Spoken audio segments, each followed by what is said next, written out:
This biryani curry kit is all about decadence and creating a beautiful layered rice dish.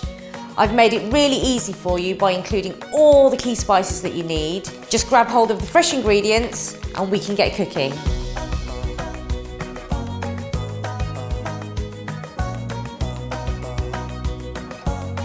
Empty bag 1 into a bowl and mix in the yoghurt, half a teaspoon of salt and 1 sliced garlic clove. Then grate in half the ginger and add a chopped chilli and marinate your main ingredient for 30 minutes. Preheat the oven to 180 degrees. Add bag 2 to the milk and leave this to steep and draw out the colour of the saffron. Wash the rice until the water runs clear, then place into a pan with 500 ml of water. Bring to the boil and leave to simmer until all the water has absorbed. The rice should be par cooked and remain slightly underdone. After a few minutes, gently fork through the rice, working your way to the bottom, then leave to cool.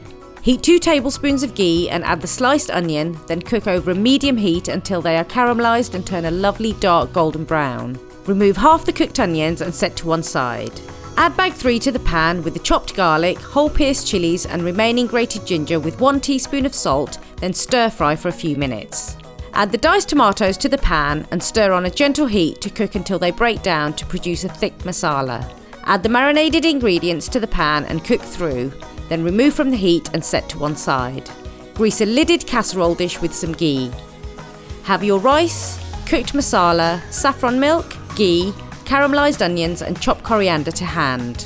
Place 1/3 of the rice at the bottom of the dish and sprinkle with some saffron milk, coriander, a teaspoon of ghee and a few onions and half of the masala mixture.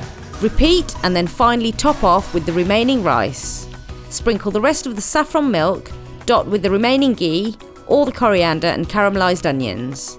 Place the lid on the casserole dish or cover with foil. Then place in the oven at 180 degrees and cook for 30 to 40 minutes until piping hot and aromatic.